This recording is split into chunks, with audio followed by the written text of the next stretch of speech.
Good morning to all. Sixth class में हमने पांचवा अध्याय शुरू किया था, पृथ्वी के प्रमुख परिमंडल। इसमें परिमंडल कौन कौन से हैं? भूमंडल, वायुमंडल, जलमंडल। और भूमंडल में क्या क्या आता है? महाद्वीप और महासागर। उसके बाद हमने मैप को बहुत अच्छे से जाना, बहुत डिटेल में जाना। उसके बाद हमने देखा कि महाद्वीप कौन कौन से हैं। जो एशिया है सबसे बड़ा महाद्वीप है, यूरोप है सबसे छोटा, बहुत छोटा है, सबसे छोटा तो नहीं बहुत छोटा है एशिया से। अफ्रीका है दूसरा बड़ा महाद्वीप है एशिया के बाद। उत्तर अमेरिका तीसरा बड़ा महाद्वीप है। दक्षिण अमेरिका है, इसके बाद है ऑस्ट्रेलिया के बारे में हमने जाना। उसके बाद हमने अंटार्कटिका पढ़ा। जलमंडल में हमने पढ़ा कि कितने प्रतिशत पानी है, कितने प्रतिशत भूमि है, और महासागर कौन कौन से हैं। मैंने 5 महासागरों के नाम आपको बताए थे। हाँ, और इसमें कौन सा महासागर कौन से आकार का है हमने ये पढ़ा। हमने यहाँ दक्षिण महासागर पढ़ना था। दक्षिण महासागर अंटार्कटिका महाद्वीप को चारों ओर से घेरता है। यह अंटार्कटिका महाद्वीप के से उत्तर की ओर 60 डिग्री दक्षिण अक्षांश तक फैला है। दक्षिण महासागर, अब हम यहाँ मैप में देखेंगे कि दक्षिण महासागर कौन सा है। ये है दक्षिण महासागर जो कि अंटार्कटिका को चारों ओर से घेरे हुए हैं। अब लास्ट महासागर हमारा बचा है आर्कटिक महासागर, जो ये वाला है आर्कटिक महासागर। तो हमने मैप के माध्यम से डिटेल में जाना कि कितने महाद्वीप हैं, कितने महासागर हैं, और कौन कौन से महासागरों की स्थिति कहाँ कहाँ है, कहाँ कहाँ पर ये है। उसके बाद हम पढ़ेंगे वायुमंडल। वायुमंडल हमारी पृथ्वी चारों ओर से गैस की एक परत से घिरी हुई है, जिसे वायुमंडल कहा जाता है। अंडरलाइन कीजिए, वायुमंडल किसे कहते हैं? गैस की जो परत है हमारी पृथ्वी के चारों ओर, वही वायुमंडल है। वायु की यह पतली परत इस ग्रह का महत्वपूर्ण एवं अटूट भाग है।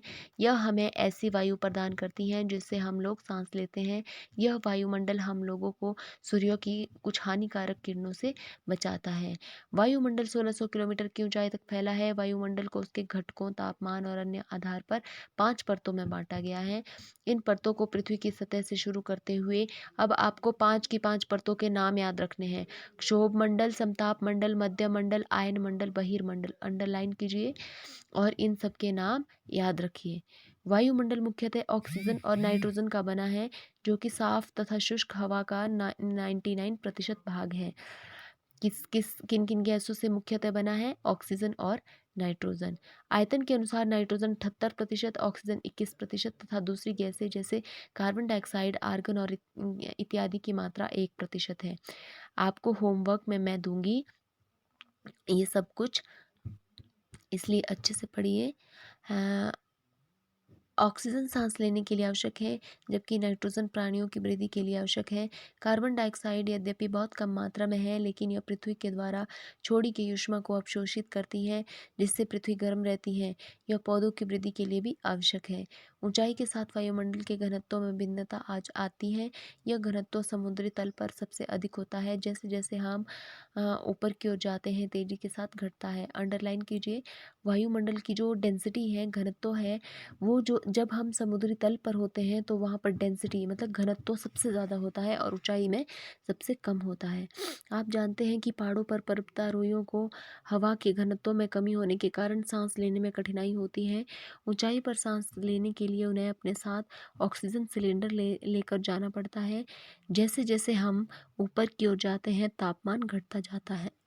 अंडरलाइन कीजिए, तापमान सबसे लोएस्ट हाइट में सबसे ज़्यादा होता है, ये तो आप बहुत अच्छे से जानते हैं। जैसे आपके जिकनी पुल आता है वहाँ पर बहुत ज़्यादा टेम्परेचर रहता है, और आपका लानी या फिर शंगडोली है वहाँ पर कम टेम्परेचर रहता है, क्योंकि वहाँ की हाइट ज़्यादा है। वायुमंडल पृथ्वी पर दबाव डालता है। यह एक स्थान से दूसरे स्थान पर अलग अलग होता है।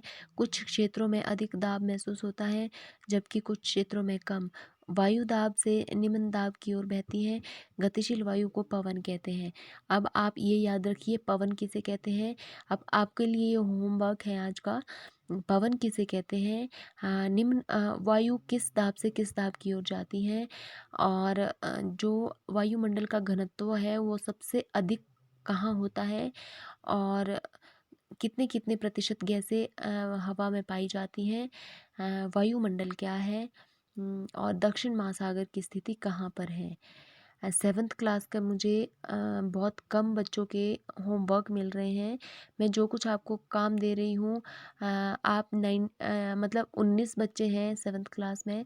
19 में से मुझे हार्डली कुछ ही बच्चों के होमवर्क मिल रहे हैं।